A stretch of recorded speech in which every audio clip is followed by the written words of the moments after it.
Today in our 2008 Ford F-350, we'll be having a look at and installing the CURT double lock flip and store underbed gooseneck hitch with installation kit. Part number C60720. So here's what our underbed gooseneck looks like installed. This underbed system doesn't take up any of our valuable bed space. All of the mechanism is stored and mounted underneath the bed of our truck. We'll still be able to lay our sheets of plywood in or whatever that we have completely flat against the bottom of our truck bed. Now when you want to tow your trailer, just pull out the plug. If your handle's released, you have a nice finger grip here to pull the ball on out. Flip it over. It's slotted, so it'll only go in one way. And this will guide up your locking pins, so you can make sure your ball will be secured. And then you just release the handle, and it'll secure it into place. Hook up your safety chains, couple up to your trailer, and you're ready to go. Now in order to operate our handle to release our ball, to take it out or flip it over, pull out on it as far as you can, rotate it clockwise, and it'll latch open. So what you can do is one person operation to switch your ball around. Once you have it in the desired position, either in the stored mode or to tow a trailer, you can come back down, turn it counterclockwise, and release it. And it'll go back in on a spring-loaded mechanism. Now there's a few key features here that I like to point out which makes this gooseneck different from other ones on the market. Namely, our double pin latch mechanism which secures our ball to our gooseneck hitch. By having the double pin, this gives us added strength and security to make sure our ball is not going to move around and our trailer is securely coupled to our truck. We have our 2 5/16 ball, our spring-loaded safety chain loops. This hitch features a 30,000 pound max gross trailer weight rating, which is the amount we can pull, and a 7,500 pound vertical load limit, which is the amount forcing down on the ball. Now you'll want to consult the owner's manual of your F-350 and not exceed what the truck is rated for. You don't want to damage your truck. To begin our install, we need to measure out, according to the instructions, where we're going to drill our hole in the bed of our truck. To get that measurement, we'll be measuring from the end of the bed, not the end of our tailgate when it's folded down. It's very important we do that. I'll mark out on both sides of the tape measure. Now we're making sure we're drilling through center of the bed side to side. So you can determine that by measuring out with your tape measure. And you'll make sure that your centered mark is the center of the bed, which ours is. Make our pilot hole now.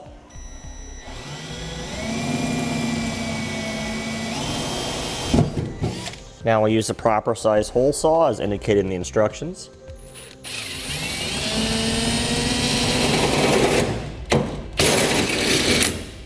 Now that we have our hole made, you can see how we have exposed metal.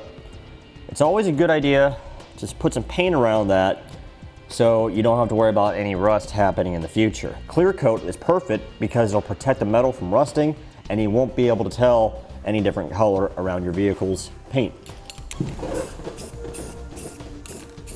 Now we find ourselves underneath the truck. For video purposes, we remove the spare tire. You don't have to do this, but it gives you a better line of sight. If your truck has a diesel engine, we need to lower the exhaust. If you have a gasoline engine, you can skip this step. So we have two 10mm bolts here that hold our heat shield in place. We'll remove these.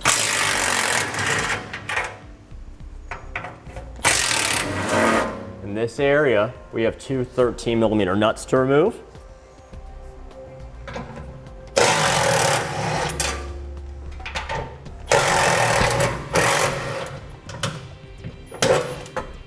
And then the heat shield will come down.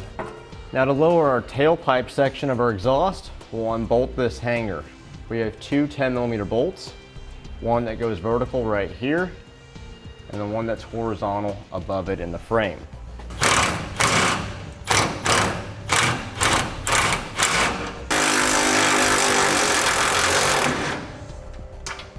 Now again, to lower the exhaust on diesel engines, there's a second spot where we need to lower the hanger. Right at the end of our resonator, right in front of our rear differential, there's a bracket that's bolted to the cross member in our frame. There's two studs right here And on top of the cross member, there are two 13mm nuts. So we'll slide a deep well socket in on a ratchet and we'll take those out. All right, now that we have our nuts loose enough, we can slide in our spacer plate to lower the exhaust hanger on down. The way this works, we'll slide it in like this between the two studs, and then it'll rotate and then catch on both of our studs.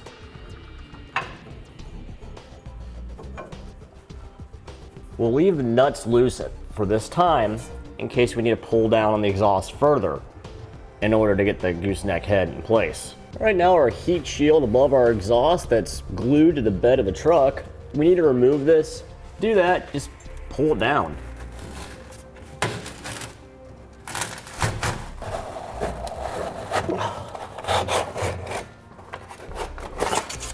Okay, we're in the driver's side wheel well of our truck now.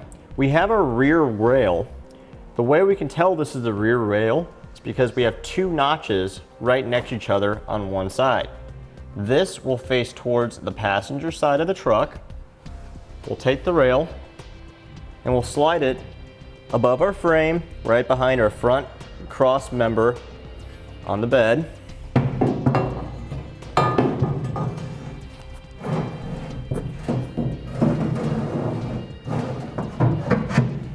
Now sometimes it's easier to pry from underneath the bed. We just need to use the notches to help get this over the shock tower and over our frame.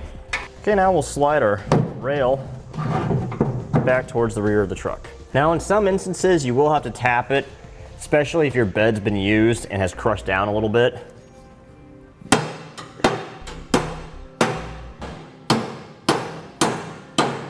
Okay, now we'll take our front rail. This is the one that only has two notches. So we have one like this on each side. We want to have this side here with the holes in it facing towards the rear of the truck once we rotate it up. So we'll slide it in the same way. Okay, we've gone ahead and made sure there's nothing that's going to interfere with our mounting clamps.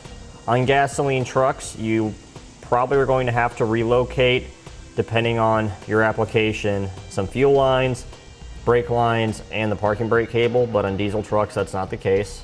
This is the bracket you're using if you don't have aftermarket airbags installed, which in our case we don't. This threaded rod will be on the top side. We'll install this about 6 inches in front of this slotted hole in the frame.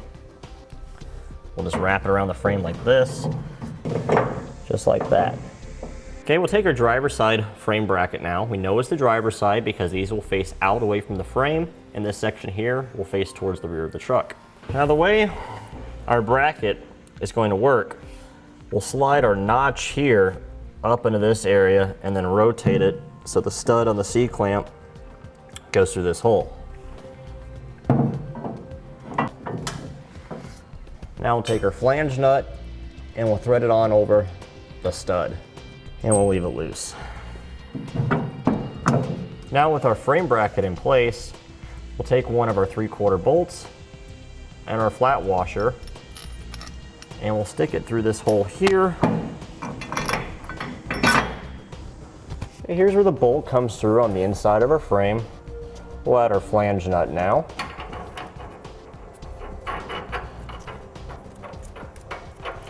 Again, we're just going to have everything just basically finger tight to allow for adjustment later on. Once we have this in place, we'll repeat the same process for the passenger side. Okay, now we'll take 2 of our carriage bolts and we'll slide them through our front rail, just like this in the center. Now this is the center section of our gooseneck. This hole here is offset. It'll go towards the front of the truck. We'll have someone pulling down on our exhaust. And we'll place on 2 nuts.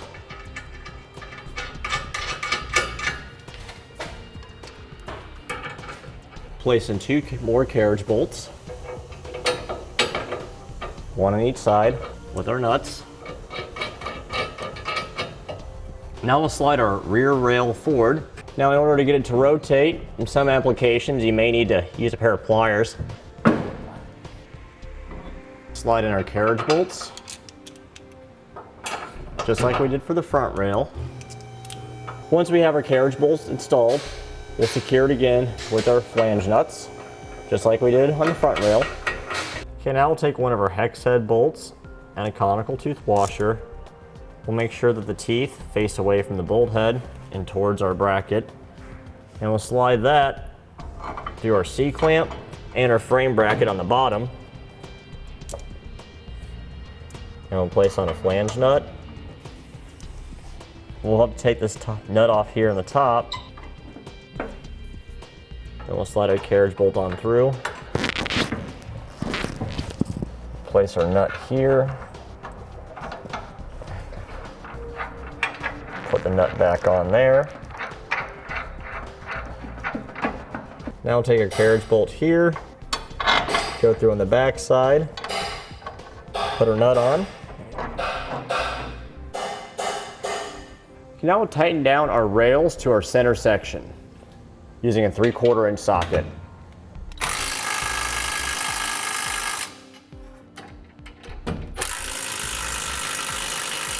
All right, now we'll torque our hardware to the amount specified in the instructions. Now we'll tighten down our side plates to our frame. I have an 1 1/8" socket with a long breaker bar, or ratchet, or wrench, whatever you want to use, to hold a nut in place. And I'll use an 1 1/8" socket to tighten down the bolt.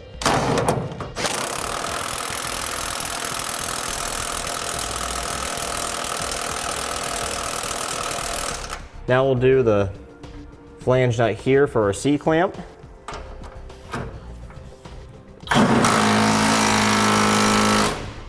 Now we'll do our ones that hold our rails to our side bracket here. We'll hold this bolt still here with the 3/4 inch socket or wrench, then tighten down the nut. Then we'll tighten down the ones for our carriage bolts.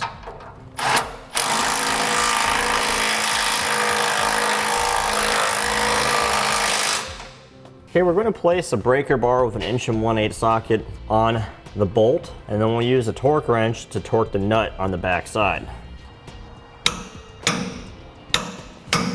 Now we'll torque down C-clamp 1. Now we'll torque down the nuts that hold our rails to our frame brackets. And we'll finish by torquing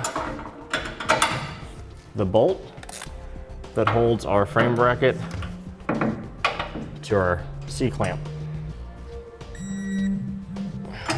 Now we'll repeat the same process for the other side. Now we find ourselves underneath the bed of the truck again. We'll be drilling our holes for our safety chain loops to go through. That's what these slotted holes are for. You want to use the ones that are in the lower part of your bed corrugation. In our case, that's the outer ones. So we'll drill a pilot hole right through the center.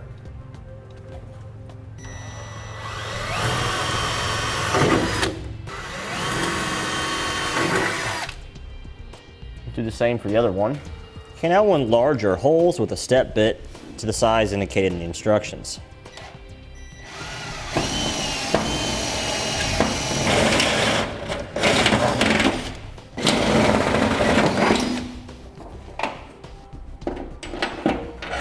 Make sure our U-bolts drop through nice and smoothly. And just like we did for the larger hole, we'll use some clear coat to prevent rust.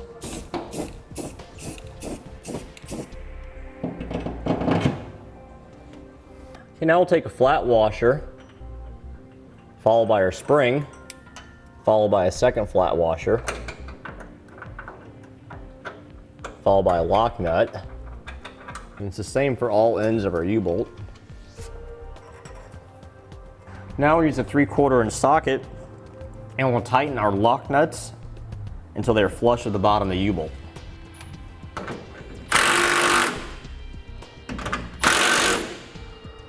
Okay, we'll do the same for the other one. Okay, this is our ball latch mechanism. We'll insert this, making sure that this hole is on the top from the driver's side.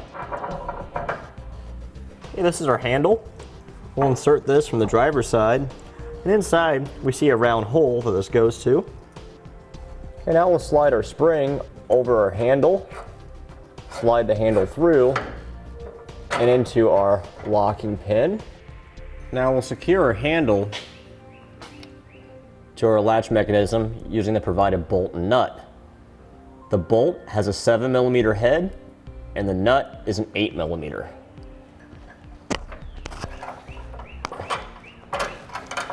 Once you have it through, make sure it's actually in all the way, and we'll tighten it on down. Okay, now that we have all the hardware in place for the gooseneck hitch, we can snug up the nuts on our forward exhaust hanger where we installed our spacer block. Okay, got one tight. We'll get the second one tight now.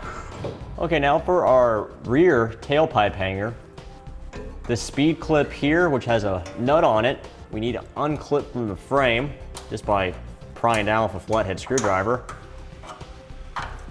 and then wiggling it off. Okay, we'll take that speed clip and we'll slide it onto our new bracket, just like that. Now we'll take our bracket, one of our 5/16 carriage bolts, slide it through, and then we'll slide it through the hole in the frame where our exhaust hanger was originally bolted to. We'll go up and into the clip that it was in, and we'll take our bolt here, go through our new relocation bracket and into the original hanger. Once we have those bolts back in place, we'll tighten them back up securely. And now we'll reinstall our exhaust heat shield for the spare tire.